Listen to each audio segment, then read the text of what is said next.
Elon Musk. All right. All right. Whoa. Where are you? Alto. You're in Palo Alto and Yeah. not Washington, D.C. I'm at Tesla Global Engineering Headquarters in Palo Alto. Yeah. So no more Washington, D.C. You're back at work. You're focused. Yeah? Yeah, I haven't been to DC since May. Okay. That was a hell of a side quest. That was a good sign. Any lessons from your time in Washington, D.C.? The government is basically unfixable.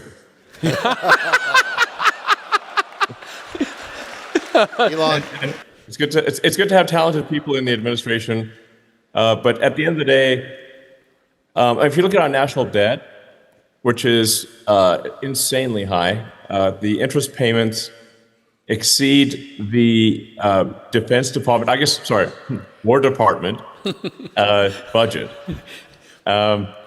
And they keep rising. So if AI and robots don't solve our national debt, we're toast. Which is a great segue. Optimus is, I think, going to be the greatest product in the history of humanity. What's the progress like, and how many of your cycles are going specifically to Optimus? What's the timeline? I think you're on version 3, maybe 4. Tell us everything. Yeah, no, everything would take a long time. We've got time.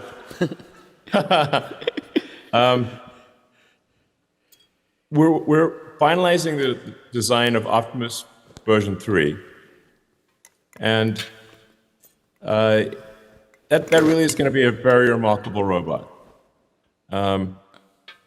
It will have essentially the manual dexterity of a human, so meaning a very complex hand. An AI mind that can navigate and comprehend reality, and it will be made in very high volume. Those are the 3 things that are missing. Like if you see any other robotics company, they're missing those 3 things. Those are the 3 really hard things. I spend actually at this point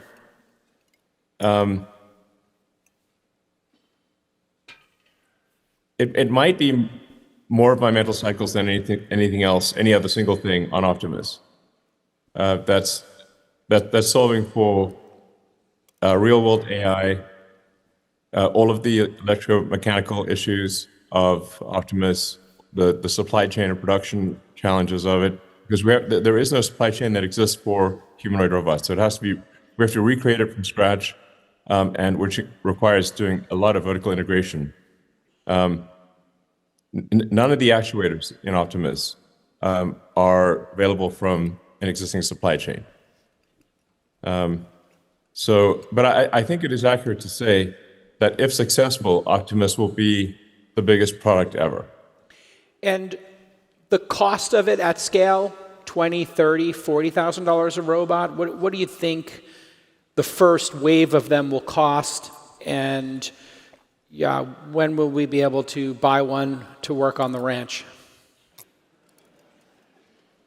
I think that the marginal cost of production, once you hit 1 million units per year, is probably around the $20,000 range. It sort of depends on how much you spend on the AI chip in the robot, and you need to achieve a lot of efficiencies in the actuators. There are 26 actuators per arm, like 26 electric motors, gearboxes, and power electronics. But the AI chip will be pretty expensive. Like that might be like $5,000 or $6,000 of the bill of materials, maybe more. But I think at volume, at 1 million units a year, the production cost is probably on the order of $20,000, maybe 25, something like that. And price will be as a function of demand. Elon, can you maybe explain to everybody why the hand is so important to get right, and why, the actuator design is so unique, and why it's so difficult, why nobody makes it, and why you have to start there almost to build the rest of the robot properly? Well, it turns out the human hands are they've evolved to be this incredibly sophisticated machine. Like your hand is actually a remarkable thing. Look closely at your hands. and think of all the things you can do with your hands, which is a lot. I can think of many things. Yeah, I was just thinking about something. Your hand's a very versatile instrument. Yeah. You could give a high five. Very versatile. You can swing a baseball bat. You can thread needles. You put thread in a needle. You can play the piano with violin. You could disassemble or assemble a car. The hands are incredibly versatile instruments, and most of the muscles of the hand are actually in the forearm. So your hand is kind of like a puppet. Like it's mostly a puppet. The muscles are coming from the forearm, and they're pulling the tendons, which are also human tendon design or human tendon evolution is incredibly good. So you've got this web of tendons. You've got I think the human hand has something like, depending on how you count it, 27 or 28 degrees of freedom per in the hand. It's amazing. So in order to create a robot that can be a generalized humanoid, you must solve the hands problem. Yeah. We had Ari. It's got hands, needs hands. Yeah. And so is it like when you were first building Tesla, where the supply chain doesn't exist and now you have to go out and find folks to work with and build all this vertical integration, get support? Is it literally like it's just nowhere to be found and you're going to have to build all of this stuff up? Yes, we could not actually buy the actuators for any amount of money. They simply didn't exist, even though there are, I don't know, 10, 20,000 electric motors out there of various sizes and shapes. We've had to design every electric motor, gearbox, and the controlling electronics from scratch, basically from physics first principles. Well, the good news is you've got a lot of experience with factories over the last couple of decades. So how challenging is this versus Cybertruck, Model Y, Model X, Gigafactory, the Fabergé egg known as the Model X? Yeah. Right. It's harder than any of those things. Okay. Yeah. Much harder? Significantly, yeah. Starship? Yes. Well, harder at than least Starship? No, not hard. Starship's harder. Starship's harder. So somewhere between a Model X and a Starship. Yeah. What's harder, the hardware or the software? Right now, we're struggling with the final design of the hardware.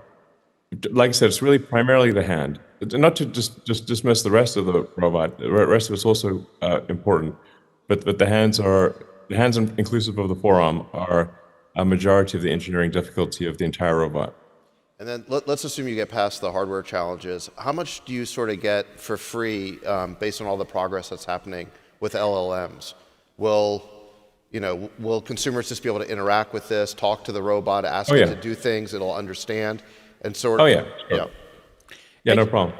You're spending a lot of time with Annie, I noticed, online. Not that long. Maybe I went a little over the top promoting Grok Imagine, but... Well, but in all seriousness, those characters and these robots, that seems to be, like maybe they... You could get the embodiments of Annie, I suppose. Yeah. Why the human form factor, Elon? You could make something that's maybe better than a human, or maybe simpler than a human to do specific tasks, and maybe better than a human to do more things than a human can do. How do you decide to make it just like a human? Well, if you wanted to do all the things that a human can do, it turns out you need a humanoid robot. So if you want to just do a subset, that's much easier. But it turns out humans evolved to the shape and capabilities that we have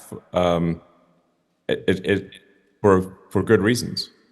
It actually is there is like there's value to having four fingers and a thumb,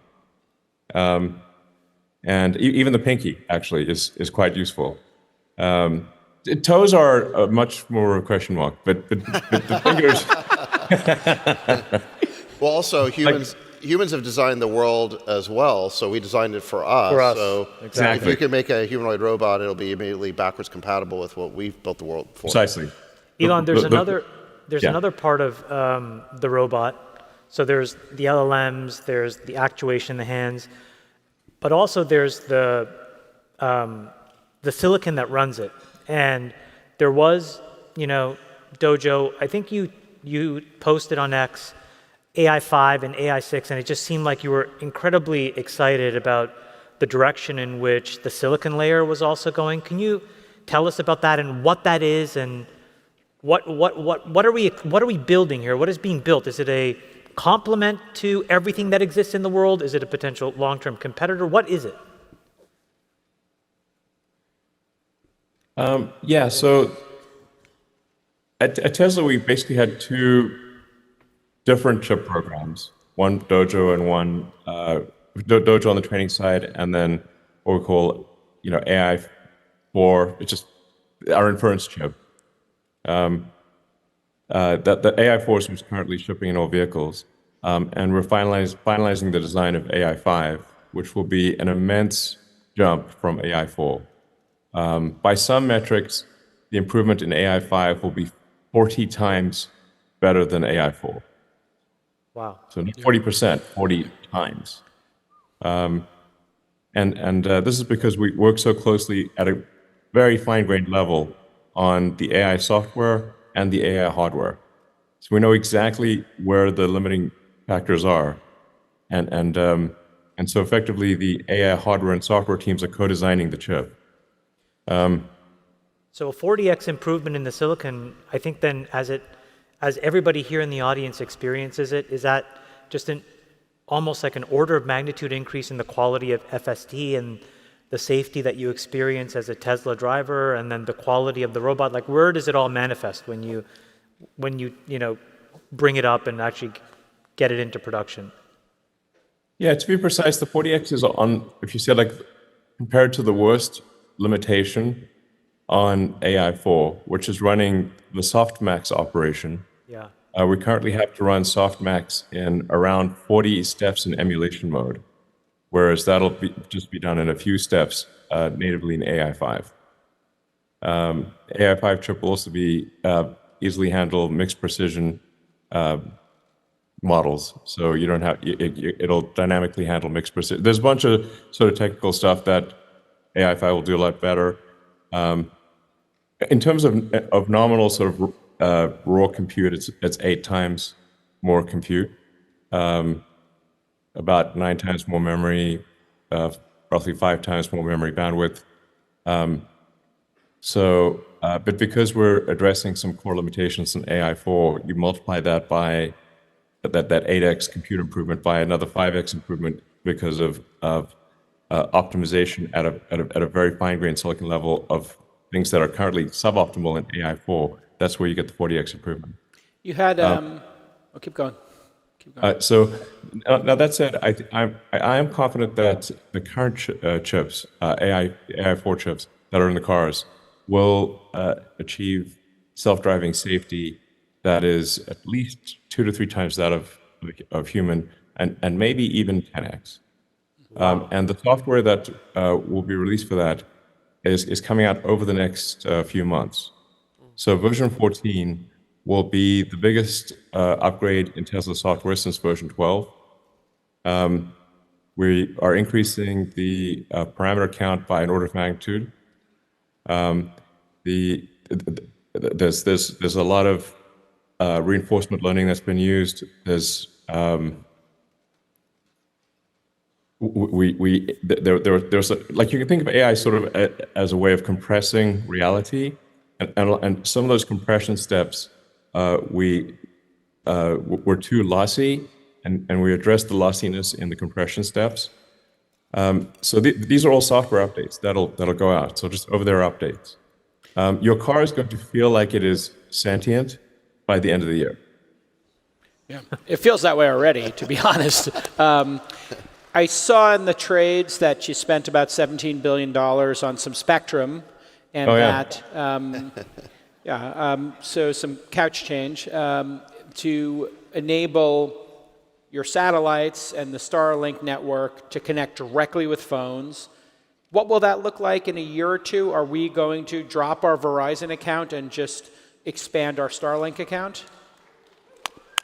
We're kind of hoping, because Verizon kind of sucks. How many of you want a Starlink phone? Who wants a Starlink phone? Is it technically Elon, possible? I know you can't see it, but it's everyone. Yeah, technically. All right, cool. So this is a kind of a long-term thing. It will allow SpaceX to deliver high bandwidth connectivity directly from the satellites to the phones. But there are hardware changes that need to happen in the phone. So since these frequencies are not supported in current phones, the chipset has to be modified to add these frequencies. And that probably is a 2-year time frame. So the phones that are able to use the spectrum that was acquired probably start shipping in around 2 years. And then we also need to build the satellites that are going to communicate on those frequencies. So in parallel, we're building the satellites and working with the handset makers to add these frequencies to the phones. And then the satellites and the phones will then handshake very well to achieve high bandwidth connectivity. But the net effect is that you should be able to watch videos anywhere on your phone. Wow. And It's going to be crazy. And do these frequencies, would they work indoors inside buildings? You know, like your Yes. phone currently does? Okay.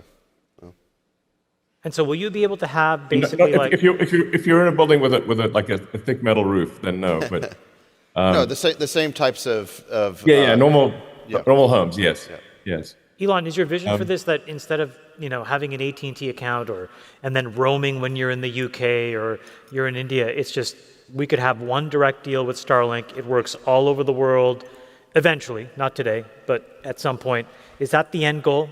That basically we don't need a regional carrier. We have a global carrier, and that would be you. That would be one of the options. To be clear, we're not going to put the other carriers out of business. They're still going to be around because they own a lot of spectrum. So but yes, you should be able to have a Starlink like you have an AT&T or T-Mobile or Verizon or whatever. You could have a account with Starlink that works with your Starlink antenna at home for your Wi-Fi as well as on your phone. And it would be a comprehensive solution for high bandwidth at home and for high bandwidth direct to cell. Could you buy some carriers to have more spectrum? Maybe you could buy Verizon? Not out of the question. I suppose it that may happen. Let's talk about Starship. You just had a really what appeared to be a phenomenal launch. How close is it to being predictable and ready to go in a commercial setting? I think we'll recover the ship next year. We've got one more launch of the Starlink version 2 stack. There's only one booster and ship left that's in the version 2 design. And then thereafter, it's version 3, which is a gigantic upgrade because that's got Raptor 3, and pretty much everything changes on the rocket with version 3. So version 3, might have some initial teething pains because it's such a radical redesign, but it's capable of over 100 tons to orbit, fully reusable. And I think unless we have some very major setbacks, SpaceX will demonstrate full reusability next year, catching both the booster and the ship, and being able to deliver over 100 tons to a useful orbit. What does the best rocket in the world do now in terms of tonnage to space? Well, in terms of sort of commercial rockets, there's Falcon Heavy, which will do with side booster reuse, will do about 40 tons.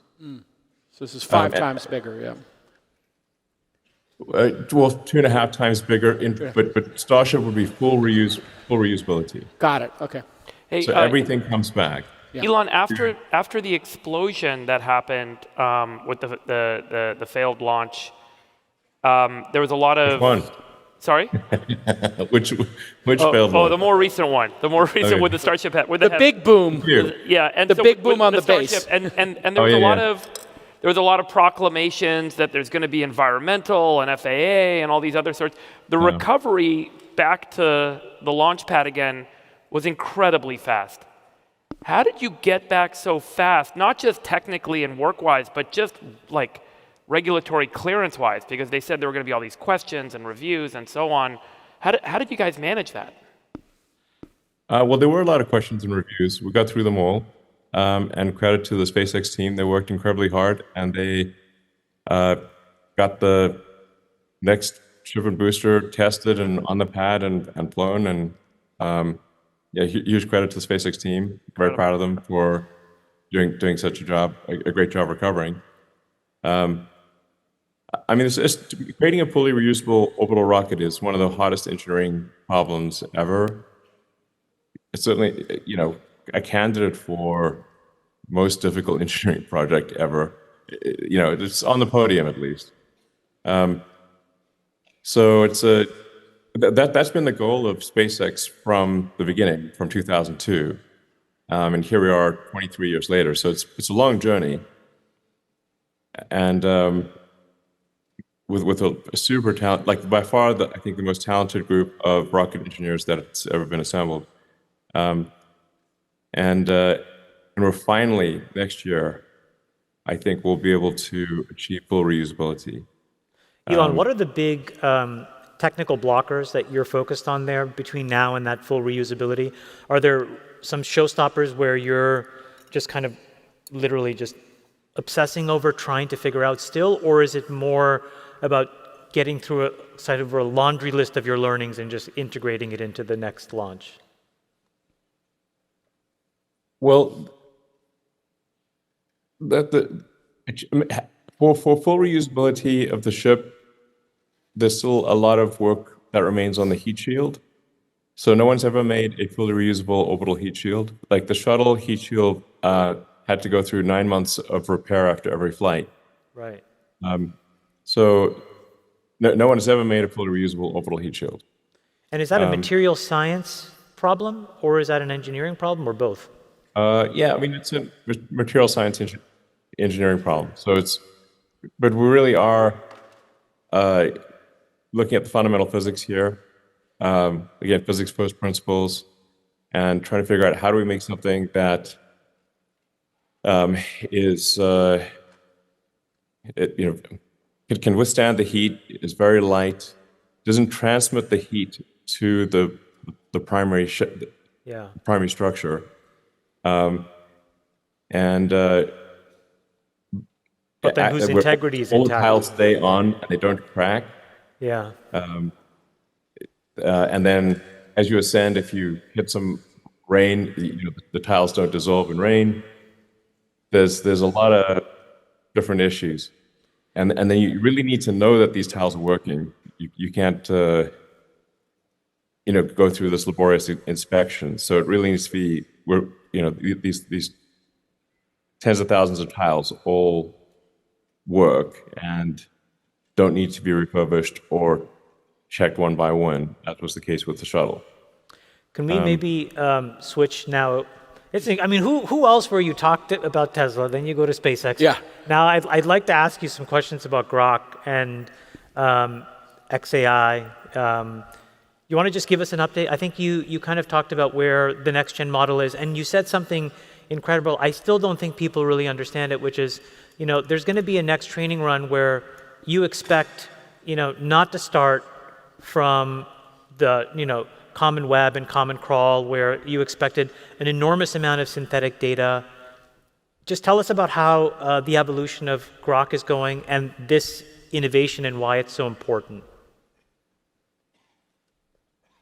Yeah, so we're running using a lot of inference compute and reasoning to look at all of the source data, which is really the corpus of human knowledge, and then thinking about each piece of information and then adding what's missing, and correcting mistakes and removing falsehoods from that training data. So it's like if you take the Wikipedia as an example, but this really applies to books, PDFs, the websites, every form of information. The Grok is using heavy amounts of inference compute to look at, as an example, a Wikipedia page and say, what is true, partially true, or false, or missing in this page. Now rewrite the page to correct remove the falsehoods, correct the half-truths, and add the missing context. Well, Elon, by the way, could you just publish that? Could we create like a Grokopedia? I mean, that Yeah, would be especially very for our valuable, bio pages, because which are a Wikipedia- disaster. Yeah, Wikipedia is so biased, and it's a constant war. If something gets corrected, 5 minutes later, there'll be an army of people trying to. I mean, it's become hyper partisan, and there's like activists all over it. So if you do fix, for example, Wikipedia as a source of truth, it'd be great to publish that just so the world has it. All right, I'll talk about that. So talk to the team about that, like a Grokpedia or whatever. Here's the Grokpedia version. It'd be interesting, yeah. And then just have it out there for. Where, in terms of people here like it, in terms of training Grok 5, you're scaling up your supercluster in Colossus and Memphis. Colossus 2 now, yeah, but we have a second one. Yeah, could you give us an update on that? And then also, as part of that, where are we in the scaling laws? If you scale a bigger cluster, do you get a more powerful AI model? Is there a point of diminishing returns? Or like how much more compute, if you throw twice as much compute at it, do you get a 10% better model? Do you get a 100% better model? Like, is it log linear? What, I guess, how much more juice is there left in scaling hardware, do you think? I think there's a natural logarithmic function associated with the amount of compute. So then, like, say for argument's sake, like 10x more compute will double the intelligence. Maybe that might be a rough rule of thumb. But that still means that you go from 100 IQ to 200 IQ. It's still pretty big deal.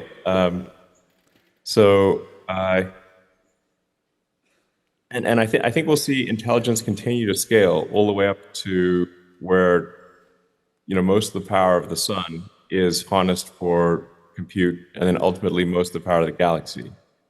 Sort of Kardashev 2, Kardashev 3 scale compute. So I guess once you think about artificial intelligence not as sort of this, a destination that you reach, but really as part of the overall escalation of intelligence that we are aware of. Human intelligence has also scaled as as the population has increased, and we've been able to store more and more information.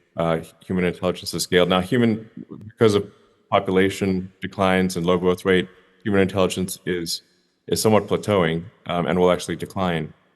And my guess is that I think that we might have AI smarter than any single human at anything as soon as next year. Wow. And then probably within 2030, probably AI is smarter than the sum of all humans. Do you think humans are on the decline because the AI is evolving? Do you think there's this evolution of the ecosystem on Earth that's underway that we don't really understand the structure of what's going on, but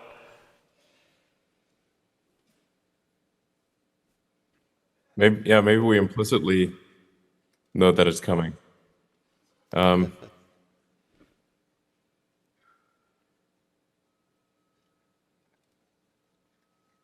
Yeah. I mean, I hope the birth rates turn around. I'm a big proponent of increased birth rate, obviously. Well, are you Try to set a doing good anything example. about it, or no? Yeah, I'm trying to set a good example. You know, we had a big conversation at this conference we didn't expect, which is suicidal empathy, the West, this declining Yeah. birth rate. I noticed you've been pretty active about it. and open borders, And open borders. which is like let the invaders in. Yeah, Tucker talked could all about it. I three mean, of those be the same thing? It seems like there's a number of symptoms of the West being suicidal. The most obvious one being the birth rate is not at replacement level. So obviously, if that continues indefinitely, then the West will literally not reproduce enough to replace itself. But there's other Yeah. things too. There's the fact that the borders were totally opened to the point where Western culture, the social fabric started to come apart. And you see this especially in Europe, where they're, the indigenous cultures of the UK or France or Germany are starting to potentially be taken over by cultures of people who are brought in and aren't assimilating. You have crime, where we have this case on social media right now, this young woman, Irina, who's just killed in a senseless way on a subway, which is horrific enough in and of itself. But then in addition to that, the elite media, just for whatever reason, just refused to cover it like it didn't exist. Yeah. So you have this issue of crime that's not being addressed or even and no acknowledged. truth, and no acknowledgement of this. Like it's almost like we're trying to deny the reality of the spiral and this, So, death you have, spiral. you have all these data points that seem to suggest that the West is suicidal or doesn't seem to want to defend itself or propagate itself. Look, I think everyone in this room thinks that life is awesome, right? I mean, It's pretty great. and I think Worth living. Yeah, and when Alex Karp was here earlier today defending the West, that got some of the loudest applause at the conference. So I guess we probably don't really understand what's going on. We don't really. Yeah, what's your take, Elon? Because What's your take on the suicide of the West? yeah. what's going I'm very on? worried about it. Yeah. I'm very worried about it. I think there's let's just say that the actions of the West are indistinguishable from suicide. So it's, and look, at least in America, there's generally a sense of optimism. But when's the last time you talked to someone from Europe who lives in Europe who's optimistic? Not for a while. Yeah. Decades. Like even one? It's rare. So I think unless people have a sense of optimism and purpose about the future, suicide might be just what happens. Like having a child is an act of optimism about the future. So if you're not optimistic, yeah. So I think we need to maybe give people a sense of optimism and excitement about the future, and a belief that the future will be better than the past, and they'll be more interested in having kids. Did religion play a role in the past, Elon, to Yeah. kind of placate and make folks feel that way? When they Yeah, won? I think so.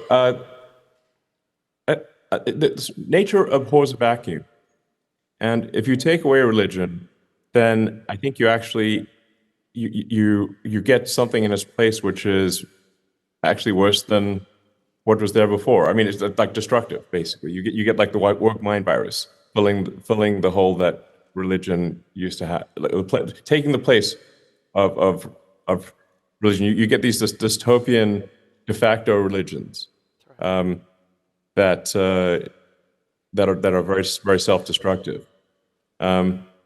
So I think perhaps some sort of revival of religion, or at least what we need is some coherent philosophy that people can get excited about. I mean, for me, it's a philosophy of curiosity. I'm curious about the nature of the universe, and I want to go out there, and I want humanity to be out there exploring the stars, maybe meeting alien civilizations. Maybe in some cases we see the ruins of a long dead alien civilization, but they were very strong for 10 million years.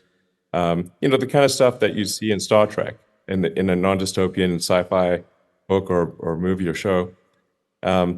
And so I have a philosophy of curiosity of like, I just want to know what's going on.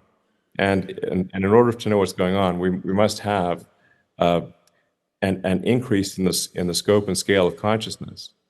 We must expand as consciousness. We must grow humanity, and we must extend humanity in order to comprehend to understand the universe, or even what questions we should ask about the answer that is the universe. Douglas Adams' book, The Hitchhiker's Guide to the Galaxy, is actually a deep book on philosophy disguised as humor. And the point he was trying to make in that book was that the questions are the hard part. The answer is the universe. Like, the answer is everything you see around you. But what are the questions that we don't know to ask? Yeah. Now, some of the questions, I guess, I do know. I'd like to know, is the standard model of physics correct about the origins of the universe? Are we actually 13.8 billion years old? How does the universe end? Does it end in a heat death or in some other way? Are we in a black hole? We might be. Right. Elon, can you talk about the whole sort of simulation question? Are we a simulation? Maybe. Where do you think we find the answer first? In AI or in the stars? Because you're pursuing both, obviously. Yeah, I don't know if I hope more people can get behind a philosophy of curiosity. Yeah. Because I think it's very exciting. Yeah. And inherently optimistic. Because there's this amazing sense of wonder about the nature of the universe. Yeah. And when you uncover some secrets of the universe, that's amazing. And you're like, a whole world of understanding is opened up. I mean, we used to not even know where all the continents were. It used to be like, just the map would be, there be dragons. And like, all we know is that when they sailed in that direction, they didn't come back. I mean, the moon base... that's all they knew. I kind of feel like the moon base, or just going to the moon for real this time, would be a big step in the right direction. You still have the moon planned? What's the status of that? Is that still on the agenda? Yeah, I think we want to try to reach new heights as a civilization. Yeah. So I think that it's fine to go to the moon, but we should go to the moon in order to establish a lunar base, like a lunar research base. Yeah. I mean, there are parts of the moon that are perhaps older than parts of Earth, and we might understand more about the nature of the universe if we had a science base on the moon. Yeah. That would be very cool. And then we obviously want to go beyond the moon to Mars, and build a self-sustaining city on Mars. I do think that that there is a fork in the road of human destiny where if we can establish a self-sustaining city on Mars, with the key test being, if the resupply ships from Earth stop coming for any reason, does Mars continue to prosper, or does it die out? At the point at which Mars is able to prosper and grow on its own, the probable lifespan of consciousness is dramatically greater, because we are no longer dependent on everything going right on Earth. There's always some possibility of self-annihilation on Earth with the World War III, or a super virus, or a meteor like that destroyed the dinosaurs. We know from the fossil record that there've been many mass extinction events.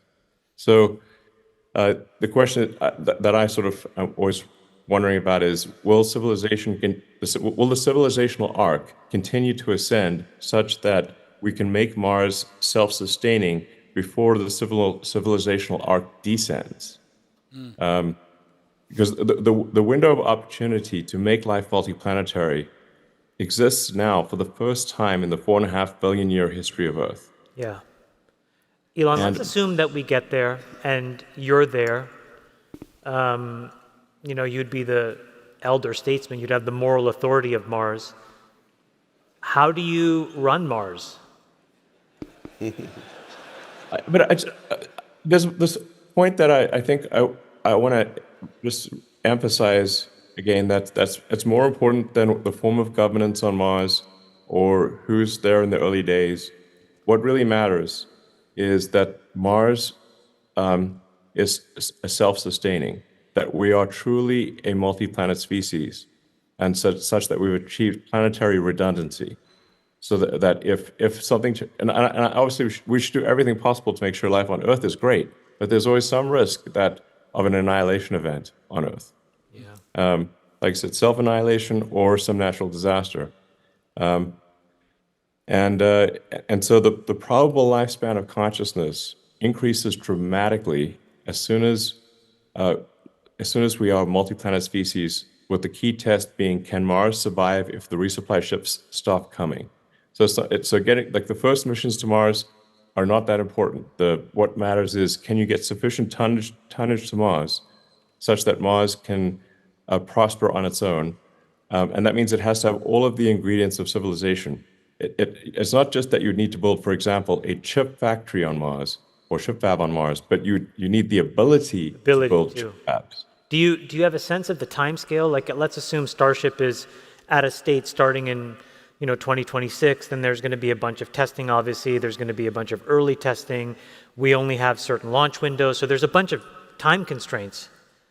Is this a 50-year thing in your mind? Is it a 150-year thing? Is it something that is for our generation, or is it our children's generation? Where do you see that point if it's optimally possible? If things go and break our way. I think it can be done in 30 years. Wow. So if provided there's an exponential increase in the tonnage to Mars with each successive Mars transfer window, which is every 2 years. So every 2 years the planets align and you can transfer to Mars. So I think in roughly 15, but maybe as few as 10, but 10 to 15-ish Mars transfer windows, if you're seeing exponential increases in the tonnage to Mars with each Mars transfer window, then it should be possible to make Mars self-sustaining in about, call it roughly 25 years. Amazing. That's incredible. All right, ladies and gentlemen, Elon Musk. We'll see you when we're back in town. We miss you. All right. We'll see you in person next time. Yeah.